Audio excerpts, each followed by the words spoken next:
नमस्कार विद्यार्थी मित्रांनो, 10वी ऑनलाईन तासिकेमध्ये सर्वात प्रथम मी तुमच्या सर्वांचं हार्दिक स्वागत करते. आज शाळा बंद आहे. आपण सर्वजण कोरोनाच्या विळख्यामध्ये अडकलेलो आहोत. त्यामुळं आपलं शैक्षणिक नुकसान होऊ नये. शाळा बंद असली म्हणून काय झालं? आपलं शिक्षण चालू राहावं या उदात्त भावनेने शाळा बंद पण शिक्षण सुरू या उपक्रमाअंतर्गत माननीय जिल्हा कार्यकारी अधिकारी जिल्हा परिषद सोलापूर, त्याच पद्धतीनं माननीय शिक्षणाधिकारी साहेब माध्यमिक विभाग जिल्हा परिषद सोलापूर यांच्या प्रेरणेने, त्याच पद्धतीनं सोलापूर जिल्हा मुख्याध्यापक संघ व सोलापूर जिल्हा विज्ञान अध्यापक मंडळ यांच्या मार्गदर्शनाने, त्याच पद्धतीनं आमच्या प्रशालेचे प्राचार्य श्री आशुतोष शहा सर आणि मी स्वतः विज्ञान शिक्षिका सौ रोहिता शहा, श्री दिगंबर जैन गुरुकुल प्रशाला आपले सर्वांचं या 10वी ऑनलाईन तासिकेमध्ये सहर्ष स्वागत करते. आज आपलं 10वीचं वर्ष महत्त्वाचं वर्ष, त्यामुळं शैक्षणिक नुकसान होऊ नये या उदात्त भावनेने माध्यमिक शिक्षण विभाग जिल्हा परिषद सोलापूर यांनी हा ऑनलाईन तासिकेचा जो स्तुत्य उपक्रम हाती घेतलेला आहे, त्याबद्दल आपण या सर्वांचे हार्दिक आभार मानूया आणि आजच्या या ऑनलाईन तासिकेला आपण सुरुवात करूया. जैवतंत्रज्ञानाचे निरनिराळे उपयोग आपण बघितले. आता जैवतंत्रज्ञान आणि पर्यावरण यांचा काय संबंध आहे हे आपण पाहू. आपण जर बघितलं तर पर्यावरणामध्ये खूप सगळ्या समस्या आहेत. त्यातील अतिशय बिकट अशी समस्या म्हणजे घनकचरा व्यवस्थापन आणि सांडपाणी व्यवस्थापन. विघटनाच्या माध्यमातून आपण याची विल्हेवाट तर लावत होतोच, पण आता जर यामध्ये आपण सूक्ष्म जैवतंत्रज्ञानाचा वापर केला तर आपल्याला ते अधिक फायदेशीर ठरणार आहे. आता या विघटनामध्ये आपण जर सूक्ष्म जैवतंत्रज्ञानाचा वापर केला तर काय होतं हे पाहूया. सांडपाण्यामध्ये भरपूर प्रमाणावर सेंद्रिय द्रव्य असतात आणि असं सांडपाणी आपण जर नदी, नाले यासारख्या नैसर्गिक जलस्रोतामध्ये सोडलं तर त्याच्यामधल्या सेंद्रिय पदार्थांचं किंवा सेंद्रिय द्रव्यांचं ऑक्सिडीकरण घडून येतं आणि हे ऑक्सिडीकरण घडवून आणण्यासाठी या नद्यामधील जे पाणी आहे त्या पाण्यातील विद्राव्य अशा ऑक्सिजनचा वापर या ठिकाणी केला जातो.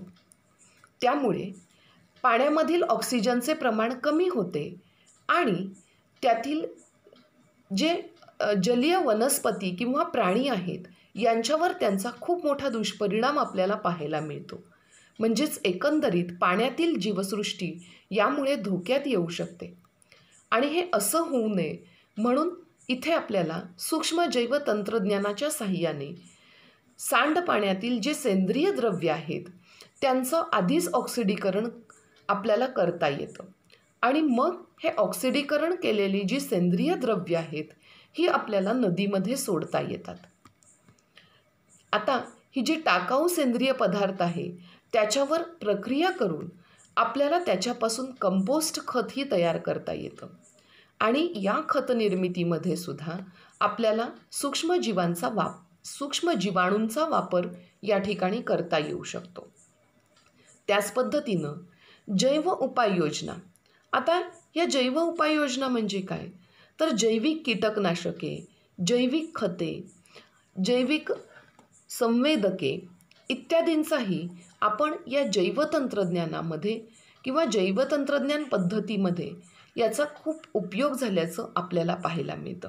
म्हणजे यामुळे या जैवतंत्रज्ञानाच्या वापरामुळे आपण जैविक कीटकनाशके बनवू शकतो, जैविक खते बनवू शकतो, जैवसंवेदके बनवू शकतो. अशा प्रकारच्या विविध जैव उपाययोजनांमध्येही आपल्याला या सूक्ष्म जैवतंत्रज्ञानाचा खूप मोठा उपयोग होतो. जैवतंत्रज्ञान आणि पर्यावरण यांच्यामधील संबंध आपण जाणून घेतला. आता या जैवतंत्रज्ञानाचा वापर करून आपल्याला अजून काही उपाययोजना करता येतात हे आपण पाहणार आहोत. या ठिकाणी वनस्पती आणि सूक्ष्मजीव यांचा वापर करून पाणी म्हणा, सांडपाणी प्रदूषित जमीन यांच्यामध्ये जे काही विषारी रसायने असतात किंवा प्रदूषके असतात, ती रसायने किंवा प्रदूषके नष्ट करणे किंवा शोषून घेणे यालाच आपण जैव उपाययोजना असं म्हणतो. म्हणजेच जैवतंत्रज्ञानाचा वापर करून आपल्याला जी काही प्रदूषके आहेत किंवा घातक अशी रसायने आहेत, या रसायनांचा नाश करणे किंवा ते शोषून घेणे आपल्याला यामुळे सहज शक्य आहे.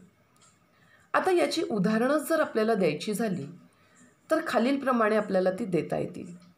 पाणी आणि जमीन यामध्ये हायड्रोकार्बन आणि तेलासारखी काही प्रदूषके जर आपल्याला वेगळी करायची असतील तर त्यासाठी आपण सुडोमोनास या जीवाणूंचा वापर करू शकतो. हे जीवाणू जर आपण पाण्यामध्ये सोडले तर त्यामधले जे हायड्रोकार्बन आहेत किंवा त्यासारखी जी प्रदूषकं आहेत, ही प्रदूषकं वेगळी करण्यास आपल्याला मदत होते. त्याच पद्धतीनं जमिनीमधून आर्सेनिक धातू जो आहे, हा आर्सेनिक धातू शोषून घेण्यासाठी टेरिस व्हिटाटा ही नेचे जातीतील वनस्पती जी आहे, त्या वनस्पतीचाही वापर आपल्याला करता येऊ शकतो. त्याच पद्धतीनं जनुकीयदृष्ट्या उन्नत मोहरीची एक जात सेलेनियम खनिज मोठ्या प्रमाणावर शोषून घेते. जे पिकांसाठी हानिकारक असते असे हे सेलेनियम या जमिनीमधून शोषून घेण्यासाठी या जनुकीयदृष्ट्या उन्नत मोहरीचा वापर आपल्याला करता येतो. त्याच पद्धतीनं आपल्याला सर्वांच्या परिचयाचं असलेलं जे सूर्यफूल आहे, हे सूर्यफूल युरेनियम आणि आर्सेनिक धातू जमिनीमधून शोषून घेण्याचं कार्य करतं. अशा पद्धतीनं या वेगवेगळ्या प्रकारच्या जीवाणू म्हणा किंवा वनस्पतींचाच वापर करून आपण त्याच्यामधली जी काही विषारी प्रदूषकं आहेत किंवा विषारी रसायनं आहेत, ही रसायनं आपण नष्ट करू शकतो. यालाच आपण जैव उपाययोजना असं म्हणतो. अन्न प्रक्रियेमध्ये जैवतंत्रज्ञानाचा वापर कसा होतो हे आपण पाहूया. पाव, चीज, दही, मद्य, व्हिनेगर यासारखे जे अन्नपदार्थ आहेत, त्यांच्या निर्मितीमध्ये ह्या सूक्ष्मजीवांचा वापर केला जातो. या वस्तू जैवतंत्रज्ञानाच्या आधारे तयार करण्यात येतात. म्हणजेच इथे अन्नपदार्थाच्या निर्मितीमध्येही आपल्याला जैवतंत्रज्ञानाचा वापर करता येऊ शकतो. त्यानंतर अतिशय महत्त्वाचा भाग तो म्हणजे DNA फिंगरप्रिंटिंग. आता DNA फिंगरप्रिंटिंग म्हणजे काय हे आधी आपण समजून घेऊयात. जसे मानवी बोटांचे ठसे हे एकमेव असतात, म्हणजेच कुठल्याही व्यक्तीच्या बोटांचे ठसे हे दुसऱ्या व्यक्तीच्या बोटांच्या ठस्याशी मॅच होऊ शकत नाहीत किंवा जुळू शकत नाहीत. प्रत्येकाच्या बोटाचे ठसे हे वेगळेच असतात. त्याच पद्धतीनं प्रत्येक व्यक्तींच्या DNAची जडणघडणसुद्धा एकमेव असते. म्हणजे कुठल्याच मनुष्य प्राणी किंवा इतर प्राण्यांमध्ये असणारी जी DNA आहेत ते एकमेकांसारखे नसतात. त्यामुळे DNAवरून त्या व्यक्तीची ओळख पटवणं आपल्याला सहज शक्य असतं. यालाच आपण DNA फिंगरप्रिंटिंग असं म्हणतो. म्हणजे प्रत्येक व्यक्तीच्या DNAची जी प्रतिकृती आहे किंवा त्याची जी रचना आहे ही भिन्न आहे. याचा वापर करून गुन्हे निदानशास्त्रामध्ये याचा वापर केला जातो. या DNA फिंगरप्रिंटिंगमुळे एखादा गुन्हेगार शोधण्यासाठी आपल्याला त्याची मदत होते.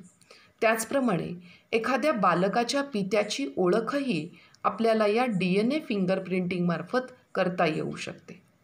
या DNA फिंगरप्रिंटिंगचं संशोधन केंद्र जे आहे ते हैदराबाद येथे आहे. त्याच पद्धतीनं या सूक्ष्म जैवतंत्रज्ञानाचा वापर आपण अजून कुठे करू शकतो तर बऱ्याच वेळेला समुद्रामध्ये तेल गळती झाल्याचं आपल्याला ऐकिवात असतं. म्हणजेच तेलवाहू जहाजे जेव्हा समुद्रामधून प्रवास करीत असतात तेव्हा काही कारणास्तव ही जहाजे नष्ट होतात किंवा त्या समुद्रामध्ये त्या जहाजामधील तेल जे आहे त्यांची गळती झाल्याचं आपल्याला पाहायला मिळतं. त्यामुळं समुद्रामधील जे जीवसृष्टी आहे त्या जीवसृष्टीवर याचा विपरीत परिणाम होतो. कारण तेलाचा जो तवंग आहे हा तवंग पाण्यावर तयार झाल्यामुळे पाण्यामधील ऑक्सिजन त्यांना शोषून घेता येत नाही आणि त्यामुळं त्यांचं जीवनमान जे आहे ते धोक्यात येतं. त्यामुळं पहिलं तैलजन्य पदार्थ पचवणारे जीवाणू वापरून अत्यंत स्वस्त दरामध्ये पर्यावरणाला कोणतीही बाधा न आणता आपण सहजपणे या समुद्राची स्वच्छता करू शकतो. म्हणजे समुद्राची स्वच्छता करण्यामध्ये सुद्धा या जैवतंत्रज्ञानाचा खूप महत्त्वाचा वाटा आहे. यानंतरचा भाग म्हणजे हरित क्रांती, ज्याला आपण ग्रीन रिव्होल्यूशन असं म्हणतो. 20व्या शतकाच्या सुरुवातीला जर आपण पाहिलं तर तिथे लोकसंख्येचा भस्मासूर आवासून आपल्यासमोर उभा होता. इथे लोकांची संख्या अमाप वाढत होती, पण शेतजमीन मात्र आहे तेवढीच होती. म्हणजे कमीत कमी शेतजमिनीमधून जास्तीत जास्त धान्य उत्पादन करण्याची वेळ आपल्यावर आलेली होती.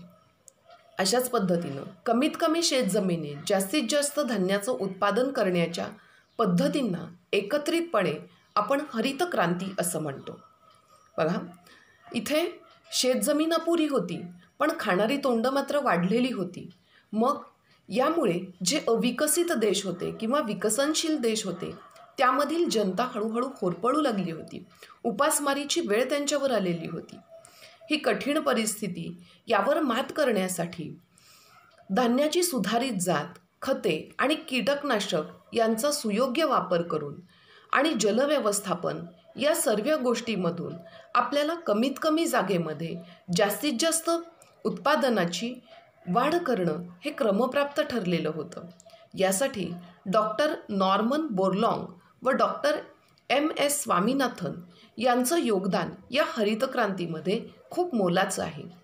त्यांनी जैवतंत्रज्ञानाचा वापर करून कमीत कमी जागेमधून जास्तीत जास्त पीक कसं घेता येईल याबाबतच्या मार्गदर्शक सूचना आपल्यासमोर मांडल्या.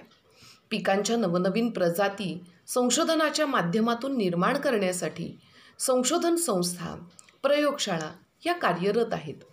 भारतीय विज्ञान संस्था, राष्ट्रीय डाळिंब संशोधन संस्था, सोलापूर अशा विविध संस्था यामध्ये सहभागी आहेत किंवा या सर्वांचा समावेश यामध्ये असल्याचं आपल्याला प्रकर्षणाने जाणवतं. आणि यालाच आपण एकंदरीत हरित क्रांती असं म्हणतो. म्हणजेच कमीत कमी शेतजमिनीमधून नवनवीन तंत्रज्ञान वापरून जास्तीत जास्त उत्पादन घेण्याची क्षमता, यालाच आपण हरित क्रांती असं म्हणतो. यानंतरचा भाग म्हणजे श्वेतक्रांती, ज्याला आपण व्हाईट रिव्होल्यूशन असं म्हणतो. बघा, दूध दुभतं आणि त्यामधून मिळणारी जी उत्पादनं होती ही काही गावांपुरती मर्यादित होती. म्हणजे इथे दुधाचं प्रमाण विपुल होतं, पण ते त्या गावापुरतं किंवा शहरापुरतंच मर्यादित होतं. देशाच्या सर्व कानाकोपऱ्यामध्ये ही दुग्धजन्य उत्पादने मिळणं अवघड झालेलं होतं. मग अशा वेळेस या दूध दुभत्यातून आणि त्यातून मिळणारी जी उत्पादने आहेत ती सहकार्याच्या आणि जैवतंत्रज्ञानाच्या माध्यमातून सर्वदूर पोहोचवणे, यालाच आपण श्वेतक्रांती असं म्हणतो. म्हणजे दूध आणि दुधापासून मिळणारी जी काही उत्पादनं आहेत ती उत्पादनं सर्व ठिकाणी मिळावीत यासाठी केलेली क्रांती, यालाच आपण श्वेतक्रांती असं म्हणतो. दुग्ध व्यवसाय हा पूर्वी जोडधंदा म्हणून केला जायचा. म्हणजे शेतीबरोबर दुधाचा धंदा हा जोडधंदा म्हणून केला जायचा. परंतु दुग्ध व्यवसाय हा जोडधंदा नसून तो एक पूर्ण व्यवसाय होऊ शकतो, हे प्रथम डॉक्टर वर्गीस कुरियन यांनी दाखवून दिलं. गुजरात राज्यातील आनंद येथील सहकारी दुग्धोत्पादनाची चळवळ त्यांनी एका विशिष्ट स्तरावर नेऊन ठेवली आणि यामुळं दुधाचं प्रमाण आणि त्याची जी उत्पादनं आहेत त्या उत्पादनाची गुणवत्ता आणि त्यांच्यामध्ये झालेली वाढ ही केवळ त्यांच्यामुळेच आहे असं म्हटलं तर आपल्याला वावगं ठरणार नाही. दुधाच्या उत्पादनात स्वयंपूर्णता मिळवताना आपल्याला त्याची गुणवत्ता ही कायम ठेवायची आहे. गुणवत्तेमध्ये कोणतीही चालढकल करून आपल्याला चालणार नाही. त्यामुळं गुणवत्ता नियंत्रण, अन्य दुग्धजन्य पदार्थाचे उत्पादन आणि त्यांचं जतन यावर जैवतंत्रज्ञानाचा उपयोग करून नवनवीन प्रयोग केले जात आहेत. म्हणजे फक्त दूधच आपल्याला सर्वदूर पोहोचवायचं नाही आहे, तर त्याच्यापासून मिळणारी जी काही उत्पादनं आहेत, जसं की चीज असेल, बटर असेल, दही असेल, लोणी असेल किंवा दुधाची भुकटी असेल, हे सगळे दुग्धजन्य पदार्थ जे आहेत, ते पदार्थ सर्व ठिकाणी सर्वदूर मिळावेत, हाच त्यामागचा एक प्रयत्न आहे, असं आपल्याला म्हणता येईल. या चित्रात आपण बघू शकतोय की दुधामध्ये केवढ्या मोठ्या प्रमाणावर क्रांती झालेली आहे. पूर्वी घरगुती केला जाणारा किंवा जोडधंदा म्हणून केला जाणारा हा दुग्ध व्यवसाय आज एका उच्च पातळीवर आपल्याला गेलेल्याचं पाहायला मिळतंय. यामध्ये आपल्याला जैवतंत्रज्ञानाची आणि आधुनिक तंत्रज्ञानाची जोड देऊन हा व्यवसाय आपण स्वयंपूर्ण केल्याचं इथं आपल्याला पाहायला मिळतंय. व्यवसाय कसा आपण सर्वदूर पोहोचवला हेही पाहिलं. आता नीलक्रांती म्हणजे काय, तर पाण्याचा वापर करून आपल्याला पाण्यामध्ये आढळणाऱ्या काही वनस्पती किंवा प्राणी यांची वाढ करून त्याचं उत्पादन वाढवणं आणि त्याच्यावर आपली उपजीविका करणं, यालाच आपण नीलक्रांती असं म्हणतो. पूर्व आशियाई देशात शेततळे व त्यात वाढणारे मासे पुष्कळ प्रमाणामध्ये आढळतात, हे आपल्याला माहितीच आहे. भारत सरकारने नीलक्रांती मिशन 2016 या कार्यक्रमाद्वारे मत्स्य व्यवसायाला प्रोत्साहन देऊन त्याच्या उत्पादनामध्ये वाढीचा संकल्प केलेला आहे. समुद्राच्या खाऱ्या पाण्यामधून किंवा शेतामध्ये असणारी जी शेततळी असतात, त्या शेततळ्यामध्ये मोठ्या प्रमाणावर मत्स्यशेती करता येऊ शकते, हे इथे सिद्ध झालेलं आहे. म्हणजेच पूर्वी समुद्रावर जाऊनच फक्त मासेमारी केली जायची, परंतु आता हा मासेमारी हा एक जोडधंदा नसून तो संपूर्ण व्यवसाय कसा बनवता येईल, याकडे सगळ्यांचं आकर्षण आहे. त्याच पद्धतीनं रोहू, कटला यासारखे गोड्या पाण्यातील मासे, तर कोळंबी, शेवडे यासारखी खाऱ्या पाण्यातील उत्पादनं आपल्याला मोठ्या प्रमाणावर मिळवता येतात. नीलक्रांतीच्या माध्यमातून आपल्याला हा जो पूरक व्यवसाय आहे, याचं खूप मोठ्या प्रमाणावर किंवा मोठ्या व्यवसायामध्ये आपल्याला रूपांतरण करता येऊ लागलेलं आहे. ते केवळ फक्त जैवतंत्रज्ञानाच्या मदत. या चित्रात आपण बघू शकतोय की इथे मोठ्या प्रमाणावर कोळंबीचं उत्पादन केलं गेलेलं आहे. पूर्वीच्या काळी फक्त मत्स्यमारी केली जायची, परंतु आता या नीलक्रांतीमुळे समुद्रामध्ये किंवा गोड्या पाण्यामध्ये मिळणारे जे काही प्राणी आहेत, त्यांची गुणवत्ता आणि संख्या वाढवून आपण त्याच्याकडे एक व्यवसायाच्या दृष्टीनं इथं पाहू शकतो. हे या चित्रावरून आपल्याला स्पष्ट होतं आणि इथे जैवतंत्रज्ञानाची मदत ही खूप मोलाची ठरलेली आहे. यानंतरचा भाग ज्याला आपण कीडनाशके असं म्हणतो, यालाच इंग्लिशमध्ये आपण इन्सेक्टिसाइड्स असं म्हणतो. वनस्पती आणि पिकांमध्ये नैसर्गिक रोगप्रतिकारक क्षमता असते, त्यामुळं ती पिकं रोगाचा प्रादुर्भाव टाळू शकत असतात. पण कीटकनाशकांच्या वापरावर मात्र काही प्रतिबंध नसतो. बेडूक म्हणा, काही कीटकभक्षी पक्षी, साप यासारखे जे प्राणी आहेत, त्यांना आपण शेतकऱ्याचा मित्र असं म्हणतो, कारण ते कीटकाच्या संख्येवर नियंत्रण ठेवत असतात आणि शेतकऱ्यांना एका प्रकारे मदतच करत असतात. त्यामुळं आपण यांना शेतकऱ्याचे मित्र असं म्हणतो. पण असं असलं तरी उत्पादन वाढीसाठी कीटकनाशकांचा वापर सध्या मोठ्या प्रमाणावर होत असल्याचं चित्र आपल्याला पाहायला मिळतंय. ही रासायनिक कीटकनाशकं जी आहेत, ती एक प्रकारचं विषच आहेत. जेव्हा जमिनीमध्ये वनस्पतीवर आपण ती फवारतो, तेव्हा ती जमिनीवर येतात, पावसाच्या पाण्याबरोबर वाहत ती नदी नाल्यांमध्ये जातात आणि अन्नसाखळ्यांमार्फत सर्व ठिकाणी पसरतात. त्यामुळं जैविक विषवृद्धी झाल्याचं आपल्याला पाहायला मिळतं. DDT, क्लोरोपायरिफॉस, मॅलिथिऑन यासारखी कीटकनाशकं ही अतिशय घातक अशा प्रकारची आहेत. त्यामुळं या रासायनिक कीटकनाशकांचा वापर कमीत कमी करून जे नैसर्गिक कीटकनाशकं आहेत, त्यांचा वापर जर आपण वाढवला तर हे आपल्यासाठी अतिशय फायद्याचं ठरणार आहे.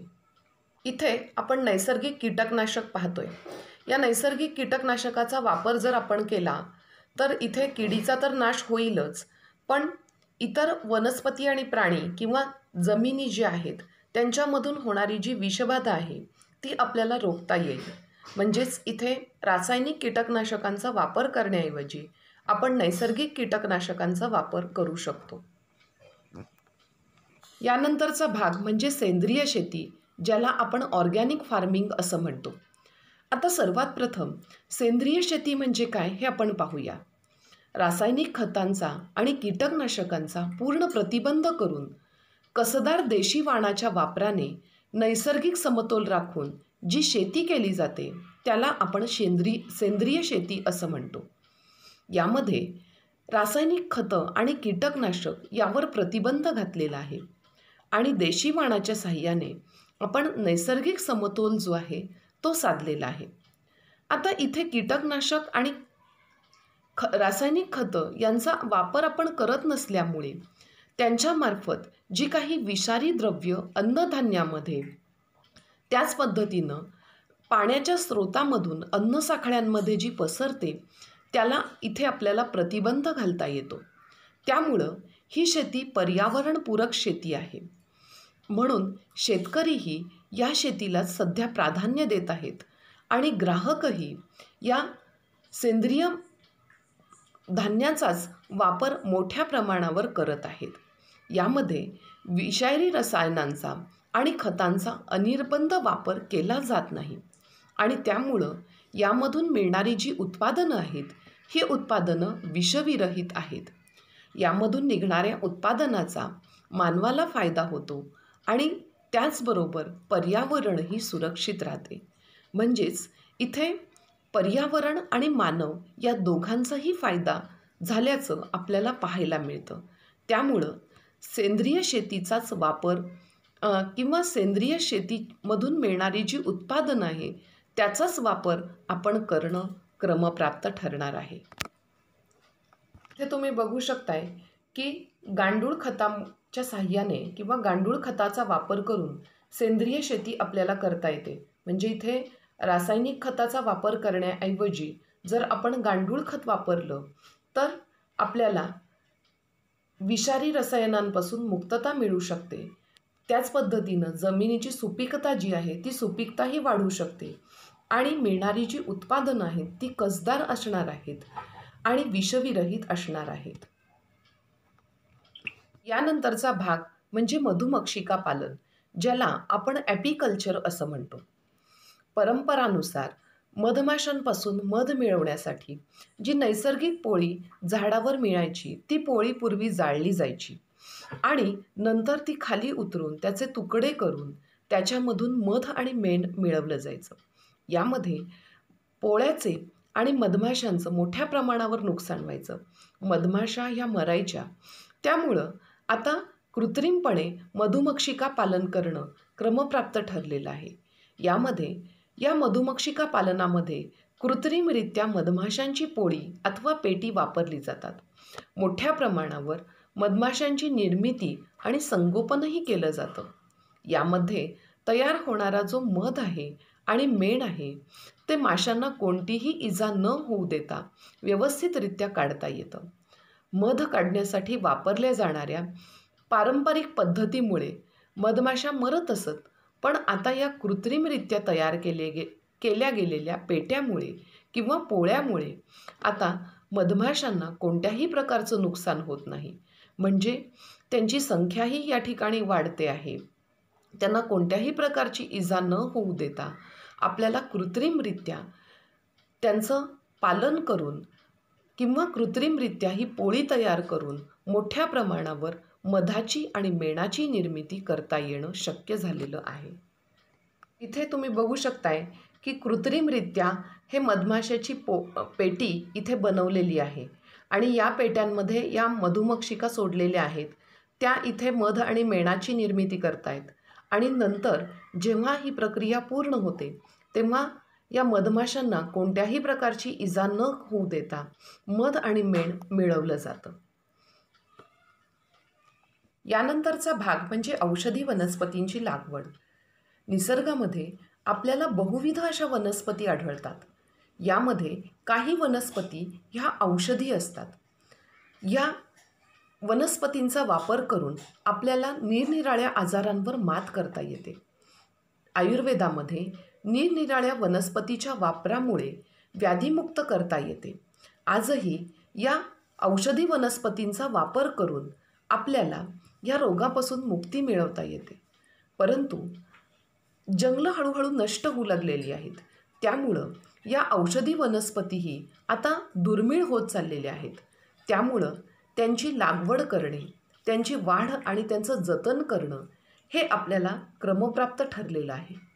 आता या औषधी वनस्पतींची उदाहरणंच जर द्यायची झाली तर तुळस आहे, अडुळसा, अश्वगंधा, कोरफड यासारख्या काही वनस्पती आणि त्याचबरोबर अजूनही काही दुर्मिळ औषधी वनस्पती आहेत ज्यांच्या जाती हळूहळू नष्ट होण्याच्या मार्गावर आहेत.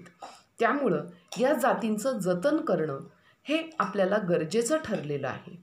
इथे आपण निरनिराळ्या प्रकारच्या औषधी वनस्पती पाहू शकतोय. या औषधी वनस्पती हळूहळू नष्ट होण्याच्या मार्गावर आहेत. परंतु या वनस्पती अतिशय उपयुक्त आहेत. यामुळे वेगवेगळ्या रोगांवर आपल्याला याचा वापर करून घेता येऊ शकतो. त्यामुळं या वनस्पतींची जतन करणं, त्यांचं संगोपन करणं हे आपल्याला गरजेचं ठरलेलं आहे. यानंतर आपण पाहणार आहोत ते म्हणजे फळ प्रक्रिया उद्योग. फळांपासून बनवली जाणारी विविध प्रकारची उत्पादने आपण आपल्या दैनंदिन जीवनात वापरत असतो. जसं की चॉकलेट आहे, जाम, जेली, सरबत असे वेगवेगळे पदार्थ आपण फळांवर प्रक्रिया करून तयार करत असतो आणि हे वर्षभर वापरत असतो. खरं तर फळं ही नाशिवंत पदार्थ आहेत. परंतु ही फळं किंवा त्याला आपण सिजनेबल फळं असंही म्हणतो, म्हणजे ठराविक मोसमामध्येच ही फळं आपल्याला खायला मिळतात. परंतु ह्या फळाची चव आपल्याला वर्षभर चाखता यावी यासाठी त्याच्यावर प्रक्रिया केल्या जातात. आता ह्या प्रक्रिया कोणकोणत्या? तर शीतगृहासारख्या सुविधेपासून वाळवणे, खारवणे, साखर घालणे, हवा बंद करणे, आटवणे अशा वेगवेगळ्या प्रक्रिया करून आपण ही फळं वर्षभर टिकवून त्याचा वापर आपल्याला करता येऊ शकतो.